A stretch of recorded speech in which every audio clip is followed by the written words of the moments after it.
Hey everyone, it's Mark David Heiser from Day Did You Win? And as most of you know or saw my video from earlier this week, my goal marathon for Milwaukee Marathon has been bumped back to October. They moved the race itself. There's been some speculation of when that race is going to take place. But so that left me looking for a possible spring marathon to take its place. And through that, I did a lot of discovering about what races that are actually going to happen, at least at this point, what their COVID-19 precautions are. And so that's what I'm going to cover today. What different races are doing to in order to have an in-person race and to continue on as best as they can and as normal as possible.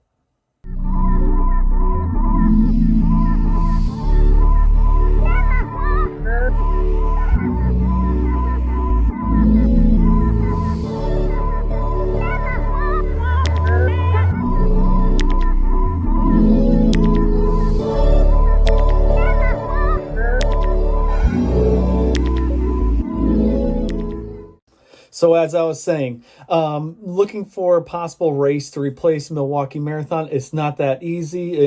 Trying to find something in the spring, something that is not too far away, and also it's not going to be too expensive.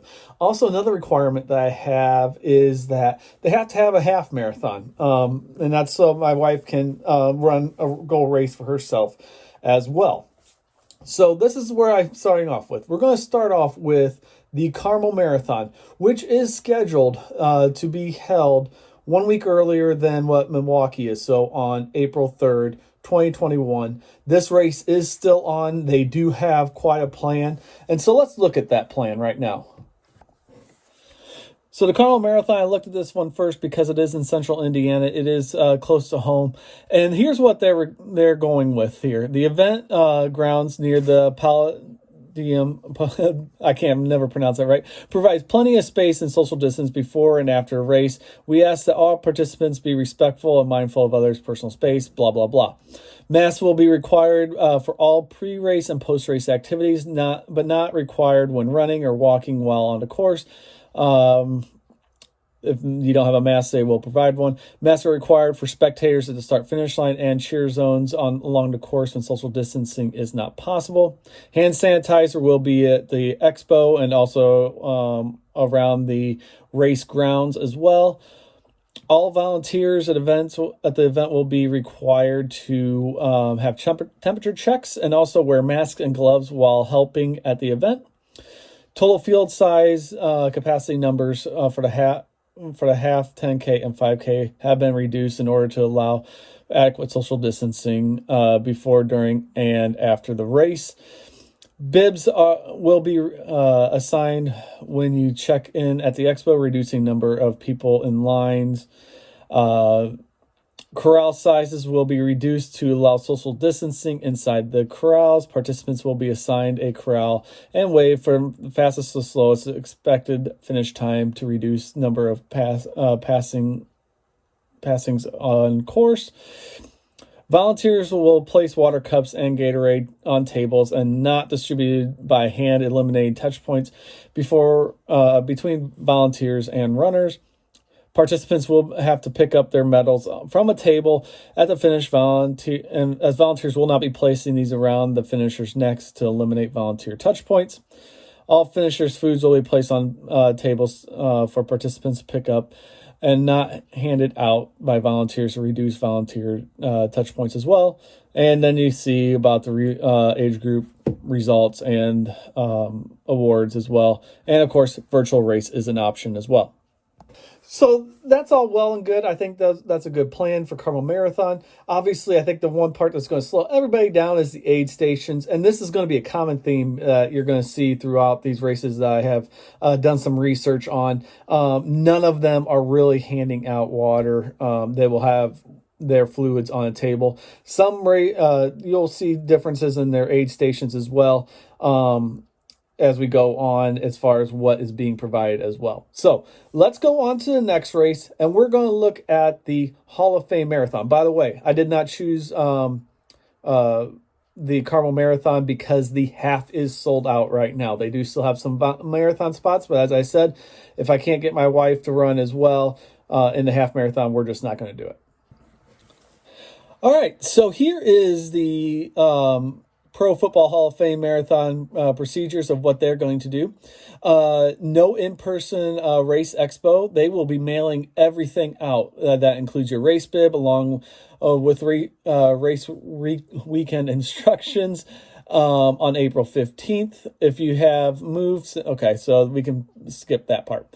Limited race capacity, they're going to allow 900 marathoners, 2,000 half marathoners, 200 5-person relay teams, and 52-person relay teams. So, and then there's a half marathon or a 5K, I'm sorry, the day before. And then it goes on and talks about the parking for Sunday's race. Nothing really too specific in there about what's going on. Runner drop off. Wave starts. We have devised a system to keep the number of runners starting and finishing at the same time to a minimum. Remember, we have to follow these COVID-19 rules. Then also goes into modified water stations. We will utilize contact-free water stations along the course. Each station will have 8-ounce bottles of water for you to take. Bottle deposits containers will be placed every 200 meters past each water station for you to deposit your bottles. Gatorade and gel stations, there will not be gel stations along the course, so they're asking that you carry your own. We will only have 2 Gatorade stations. One will be after marathon mile 11, and one will be after marathon 20. Half will be at mile 7, which is probably about where mile 20 is on the marathon course. Pace teams will not be available. Stadium spectators, this does finish in a stadium. They basically are saying they are not going to allow any kind of spectators into the stadium. They are encouraging neighborhoods to come out and cheer, but to stay 12 feet away from the course. No post-race party. Basically, after crossing the finish line, you will receive a bottle of water. You will then proceed out of the stadium. Along the way, you will be given a box containing your finisher's medal, fleece blanket, which they always give away for the marathon and half marathoners, event shirt, snacks, and a beverage. Basically, the only thing you're going to get before the race then is your bib. You're not even getting your shirt before the race. And then it goes into masking. All runners must wear a mask to enter the stadium prior to the start. All runners must keep their mask on in the crowd until 30 seconds before the individual start. We are asking that you carry your mask during the race. All runners must wear a mask after crossing the finish line until they exit the stadium. They will provide a mask to you if you lost yours during the race. They will refuse entry into the stadium if you refuse to wear a mask. They reserve the right to not recognize your finish if you refuse to wear a mask. I'm assuming that means after you finish. We will provide a safe physical distance plan at the start of the course and at the finish. So there you go. That is a Hall of Fame marathon. The one issue I have with that one is that the Gatorade thing. Only 2 Gatorade stops throughout the race. You need electrolytes when you're running. So obviously, if you're running this race, you're going to be carrying your own fluids. Especially if you are going to be requiring any kind of electrolyte during the race. And also you're going to be carrying your gels or any other kind of energy you may need because they're not providing that on the course as well. So next, I'm not doing that race either. The marathon is sold out, and I believe actually the half marathon as well. But 2 down, let's look at 2 more. All right, this is the Glass City Marathon in Toledo, Ohio. I have ran this one as well. The first 3 marathons, I've ran all 3 of them. So here is what they're doing, and this is something that just came out today as far as the water stops go. The time has come to start planning for race day. We're going to skip over some of this. So for the 5K, which is run on Saturday, they're not having any kind of water. So you're going to have to go without that. On the half marathon, a honey stinger gel will be provided in your runner box. You'll receive a packet pickup. Basically, there will not be any kind of handing out of gels or anything during the race, but they will provide you with one in your packet. Also, same thing goes for the marathon. They will give you one honey stinger gel. And then it goes on to the aid stations. Each aid station will be set up with tables spaced 25 feet apart. 8-ounce bottles of water will be spaced out, each table allowing for participants to self-serve. Basically, what they're asking you to do is don't throw the caps on the ground. Please cap up your bottle before you dispense the water bottle in the recycling box. This is a lot like Hall of Fame. Both are in Ohio, so I wonder if that has anything to do with it. There will also be a 5-gallon bucket at the aid stations to dump your gel packet in if that's when you choose to use it.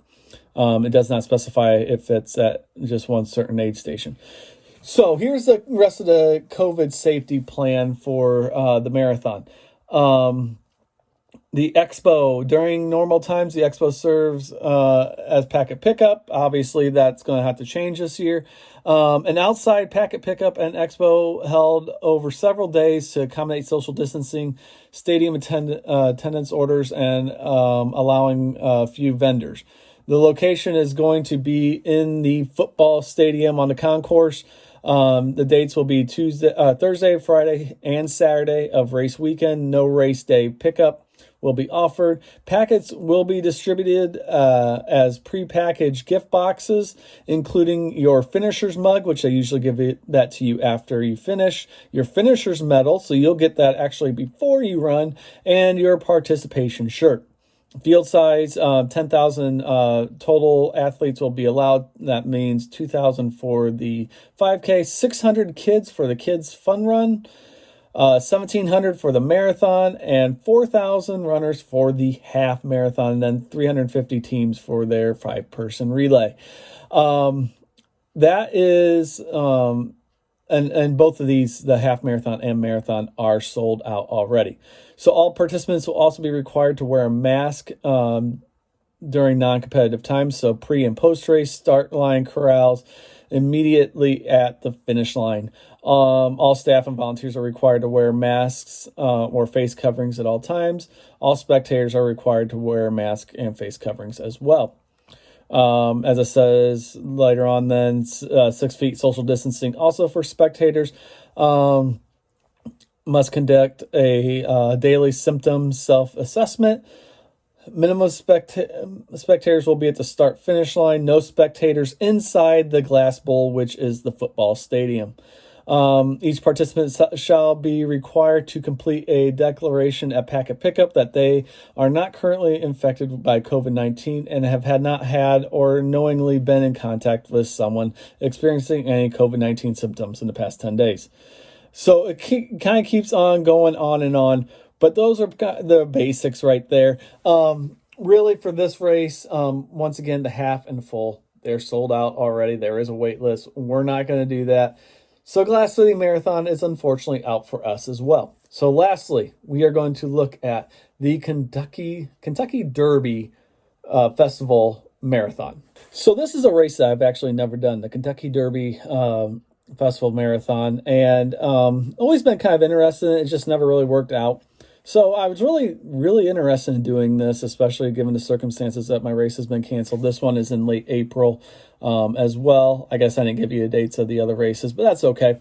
And so I was looking at this, and they really did some things a little differently. So here's what they've done. An entirely new, unique course for 2021. Mini marathon and marathon that will better allow social distancing, staggered start times and that are pre-scheduled to allow runners to socially distance. The mini marathon length will take place over a course of 4 days from April 22nd to 25th, while the marathon length 26.2 will take place on April 24th only. There will be course time limits for both the mini marathon and marathon to ensure social distancing remains throughout the race experience. Traditional course support will be minimum, but we will be providing self-service water stops, time tracking, start and finish line. It does not say if that's going to include Gatorade or other kind of energy. So then I'm going to skip down here a little bit to race day prep. Collect your race gear at the drive-through packet pickup. Make sure to bring what you need to run your race, your own water bottle, and any nutrition you may need along the course. So that tells me right there they're not going to have any kind of energy to give you. Amp up with your, okay, so we can skip over that part. So race day, arrive at the stadium no more than 5 minutes before your designated start time. So you do not have much time when you get there. They want you to get there and be ready to run within 5 minutes. Masks will be required in the start and finish area. The race will be a self-start with no start gun. Official timing will begin once you cross the start mat. Self-service water stations will be available from Louisville Water Company to use with your own water bottle. Due to COVID-19 restrictions, there will not be a post-race party. No surprise there. So we really considered this one as well. But the issue is, as you saw, 4 days you can run the half marathon. Only 1 day you can run the marathon. Unfortunately, there were no slots left to run on the same day to do the half marathon on the same day as the marathon. So we did not want to do one of us run 1 day, one of us run another, although I'd be able to go out and support my wife a lot more. It just didn't make much sense to us. So we didn't do that one. So where does that leave us right now? It continues to leave us without a spring marathon. And if that changes, I'll let you know. But right now, I've actually officially stopped my marathon training, and I have now decided to focus on running a good time at the Indianapolis Mini Marathon, which is actually, it's called the Indianapolis 500 Festival Mini Indy. I'll be running that one. That is on May the 10th, I believe it is. Actually, it's May 8th. Sorry, May 8th, downtown Indianapolis. It starts there. It goes out to the Indianapolis Motor Speedway. You do a lap around there, and you come back. It's been a few years since I've done this. I've done it 3 times in the past. And like I said, it's been a few years since I've done it. So that's going to be my goal. It's a flat race, flat course. I've now started focusing on that as my training. So mileage will go down here over the next couple months. But right now, none of these marathons really make much sense for me to do, especially since we can't find registrations and be able to get my wife to run at the same time as well. So that's our plan for the spring of 2021. We're just going to stick with the half marathon. We'll do some other small town races. But let me know what precautions you've seen other races do, whether it's marathon, 5K, 10K, whatever it is. It doesn't matter. What precautions have they taken in order to have their races continue on and be able to run in person? Seeing a lot of interesting things so far this winter. So I'll be interested in hearing what you have to say. So until then, be safe and enjoy your run.